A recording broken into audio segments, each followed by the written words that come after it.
Hello students. आज हम 9वीं कक्षा की आपदा प्रबंधन की पाठ्य पुस्तक का पाठ नंबर 3 सामान्य मानव प्रेरित आपदाओं की रोकथाम इस विषय पर चर्चा करेंगे। इस विषय से जैसा स्पष्ट हो जाता है कि कुछ आपदाएं जो मानव निर्मित होती हैं उन्हें मानव प्रेरित आपदाएं कहा जाता है। इनकी रोकथाम के लिए क्या उपाय किए जा सकते हैं, आज हम उस विषय पर चर्चा करेंगे। आज के विषय में हम जिन आपदाओं पर चर्चा करेंगे वो है नाभिकीय दुर्घटनाएं, रासायनिक और औद्योगिक दुर्घटनाएं तथा जैविक। सबसे पहले हम जनविनाशकारी आयुधों के बारे में बात करेंगे। ये ऐसे हथियार होते हैं जो बड़े पैमाने पर मानव की हत्या करने के लिए या मानवों का विनाश करने के लिए उपयोग में लाए जाते हैं। 1937 में स्पेन के ग्वेर्निका या 1945 के जापान की हिरोशिमा और नागासाकी में इनका उपयोग हुआ था। तब से जनविनाशकारी आयुधों की जो ये टर्म है इसका उपयोग किया जाने लगा और उसके पश्चात तो शीत युद्ध में और बाकी के युद्धों में इसका उपयोग बहुत बढ़ता गया और जिससे कि आधुनिक समाज के लिए ये बहुत बड़ा खतरा बन चुका है। तो इसमें जो सबसे पहले हम चर्चा करेंगे वो है नाभिकीय दुर्घटनाओं के ऊपर। नाभिकीय दुर्घटनाओं से अभिप्राय ऐसे हथियारों से है जो कि परमाणु संलयन या परमाणु विखंडन के सिद्धांत पर काम करती है और ऊर्जा के द्वारा बहुत अधिक मात्रा में विनाश और बहुत अधिक मात्रा में संपत्ति की हानि को करने का कार्य करती है। ये दो प्रकार के आयुध होते हैं। नंबर 1 नाभिकीय विखंडन पर आधारित और नंबर 2 नाभिकीय संलयन पर आधारित हथियार। नाभिकीय विखंडन वाले हथियार वे होते हैं जिनमें कि एक नाभिक, एक परमाणु टूटकर दो परमाणु में विभक्त हो जाता है जिससे कि ऊर्जा निर्मुक्त होती है और वो बड़े पैमाने पर विनाश करता है। उदाहरण के लिए परमाणु बम, इन्हें A1 बम भी कहा जाता है। ये अधिक मात्रा में शक्तिशाली नहीं होते। दूसरे बम होते हैं नाभिकीय संलयन पर आधारित बम। ये ऐसे बम होते हैं जो कि जिनमें कि दो नाभिक मिलकर एक नाभिक में परिवर्तित हो जाते हैं और उसमें बड़ी अधिक मात्रा में ऊर्जा का निष्कासन होता है। ये ऊर्जा इतनी अधिक मात्रा में निष्कासित होती है कि बहुत बड़े पैमाने पर नुकसान पहुंचाती है। ये बहुत अधिक मात्रा में घातक होते हैं। इन्हें H1 टाइप के बम भी कहा जाता है। उदाहरण के लिए हाइड्रोजन बम। आधुनिक विश्व को देखते हुए नाभिकीय हथियारों का उपयोग एक बहुत बड़ी चुनौती के रूप में देखने में सामने आ रहा है। विशेष रूप से बढ़ते हुए आतंकवादी या जो कट्टरवादी संगठन है उनकी पहुंच में अगर ये आ जाए तो ये बहुत बड़ा खतरा पूरे विश्व के लिए हो सकता है। इससे बचने के जो उपाय हैं वो क्या हो सकते हैं, उन्हें 4 प्रकार से रेखांकित किया जा सकता है। नंबर 1 समझना, नंबर 2 सुरक्षित स्थान पर जाना, नंबर 3 भोज्य सुरक्षा, नंबर 4 सरकारी निर्देशों का पालन। तो आइए इन चारों पर विस्तृत चर्चा करते हैं। नंबर 1 समझना। नाभिकीय हथियारों का उपयोग बिना किसी चेतावनी के किया जा सकता है। इससे उत्पन्न होने वाली जो स्थितियां हैं उनको समझना प्रत्येक व्यक्ति के लिए आवश्यक होता है। इससे जो स्थिति उत्पन्न होती है उसमें चक्कर आना, उल्टी आना, बिना गंध की ऊष्मा की तेज लहर महसूस होना और आत्मविस्मृति हो जाना, बेहोश हो जाना, इस तरह की जो घटनाएं हैं वो सामने आती है। अगर ऐसी घटनाएं सामने आए, अगर इस तरह की घटनाएं बड़े पैमाने पर सामने आने लगे तो इससे समझ आना चाहिए कि नाभिकीय दुर्घटना कहीं हो चुकी है। नंबर दूसरा है सुरक्षित स्थान पर जाना। नाभिकीय विस्फोट वाले स्थान से दूर रहना चाहिए। ऐसी स्थान की ओर नहीं जाना चाहिए। जितना संभव हो सके इससे दूर रहना चाहिए और बंद कमरों में खिड़की दरवाजे बंद करके या ठोस जो संरचना है उसके अंदर रहने का प्रयास करना चाहिए। क्योंकि रेडियो एक्टिविटी ठोस संरचना के अंदर नहीं जा सकती। नंबर तीसरा है भोज्य सुरक्षा। भोज्य सुरक्षा से अभिप्राय भोजन या पानी की ऐसे स्रोतों का उपयोग करना चाहिए जो कि ढके हुए हों या बंद रखे गए हों। खुला भोजन, खुला दूध या खुला पानी, इसका उपयोग करने से बचना चाहिए क्योंकि रेडियो एक्टिविटी इसके द्वारा मानव शरीर में पहुंच सकती है। चौथा जो उपाय है वो है सरकारी निर्देशों को समझना। सरकार रेडियो पर या किसी प्रकार के अन्य संचार माध्यम पर जो संदेश देती है उसका पालन करना चाहिए और सरकार के कहे अनुसार ही काम करने से अपने जीवन को बचाया जा सकता है। जो आपदा है वो है रासायनिक और औद्योगिक दुर्घटना। रसायनों का उपयोग बहुत अधिक मात्रा में बढ़ता जा रहा है। वर्तमान में हर घर तक इनकी पहुंच हो चुकी है।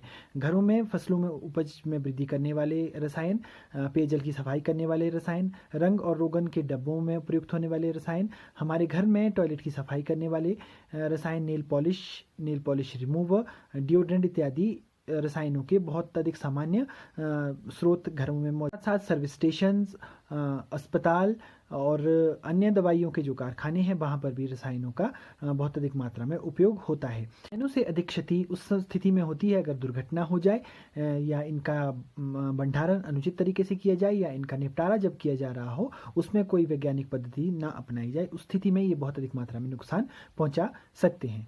रसायन और औद्योगिक दुर्घटनाएं बिना किसी चेतावनी के हो सकती हैं। ये कहीं भी और किसी भी स्थिति में हो सकती है। अगर भारत की बात करें तो सन 1984 में भोपाल गैस दुर्घटना इसका एक बहुत बड़ा उदाहरण है, जिसमें हज़ारों की संख्या में लोगों की मृत्यु हुई और लाखों लोग इससे प्रभावित हुए थे।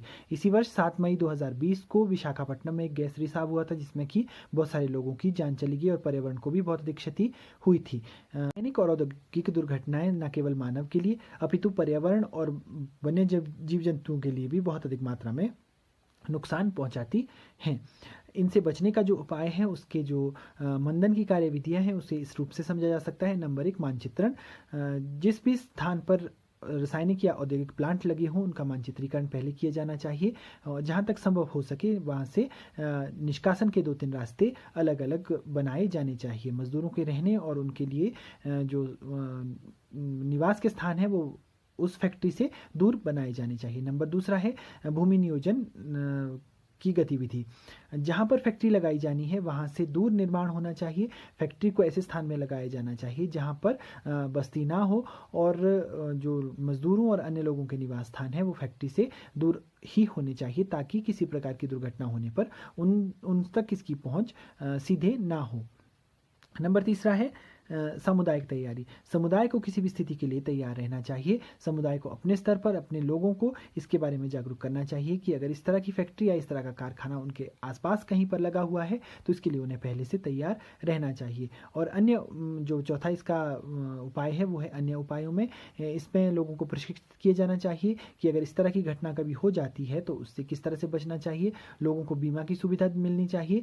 विशेष रूप से रासायनिक और खतरनाक औद्योगिक में काम करने वाले लोगों के लिए विशेष बीमा की आवश्यकता रहती है। साथ ही साथ जो लोग हैं उनको प्रशिक्षित किया जाना चाहिए ताकि वे समय रहते अपने आने वाली जो दुर्घटना है उनसे बच सके। आपदा है वह है जैविक आपदा। जैविक आपदा से अभिप्राय ऐसी बीमारी या ऐसी रोग हैं जो कि महामारी के रूप में लोगों में फैलते हैं। इसके शुरू में इसके फैलने का पता नहीं लगता, इसलिए ये बहुत अधिक मात्रा में लोगों को प्रभावित करती है। प्लेग और चेचक जैसी महामारियां बहुत तेजी से फैलती है, हजारों लोगों को अपना शिकार कुछ ही समय के अंदर बना लेती हैं, जिससे कि इनकी भीषणता बहुत अधिक मात्रा में बढ़ जाती है।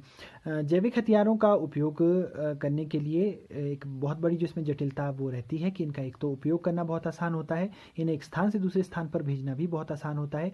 कृषि में यूज होने वाले जो यंत्र हैं उनके द्वारा भी इनका उपयोग किया जा सकता है।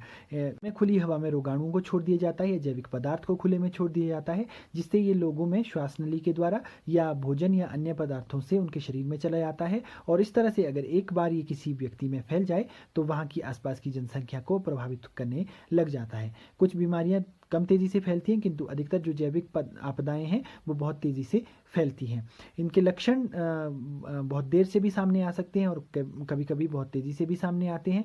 इसमें आंखों में जलन होना, उत्तेजना होना और चक्कर आना, उल्टियां होना, इस तरह के लक्षण इसके सामान्य रहने से बचने की जो कार्यविधियां हैं वो है उस स्थान से दूर जाना। ऐसा स्थान जहाँ पे जैविक हथियारों का उपयोग हुआ हो वहाँ से जितना हो सके दूर रहने का प्रयास करना चाहिए और वहाँ से प्रभावित होकर लौटे लोगों से भी अधिक मेलजोल नहीं रखना चाहिए। उनसे दूरी बनाए रखने में ही समझदारी होती है। दूसरा है मुंह को ढकना। मास्क या रुमाल लगाकर ही ऐसे स्थानों से गुजरना चाहिए जहाँ पर किसी प्रकार की जैविक दुर्घटना हुई हो, ताकि जो व्यक्ति का शरीर है वो इसके संपर्क में ना आए। अगर ऐसे स्थानों में किसी तरह का कोई काम करना है तो हाथों में ग्लव्स और मुंह पर मास्क अवश्य होना चाहिए। नंबर 3 है खुले स्थानों में ना जाना। ऐसी स्थिति जब जैविक हथियारों का उपयोग हुआ हो तो खुले स्थानों को जहाँ तक हो सके अवॉइड करना चाहिए। सरकारी निर्देशों का पालन करना चाहिए, क्योंकि ये संक्रामक बीमारियां होती हैं, एक छूत की बीमारियां होती हैं, इसलिए जहाँ तक हो सके इनसे बचने का प्रयास करना चाहिए। तो आज के पाठ में हमने मानव निर्मित कुछ एक आपदाओं के विषय में पढ़ा। आज के पाठ में हमने जाना कि नाभिकीय दुर्घटनाएं क्या होती हैं, रासायनिक और औद्योगिक दुर्घटनाएं क्या होती हैं और जैविक दुर्घटनाएं क्या होती हैं। साथ ही इनसे बचाव और मंदन के उपाय पर भी हमने चर्चा की। तो आज के पाठ में बस इतना ही। धन्यवाद।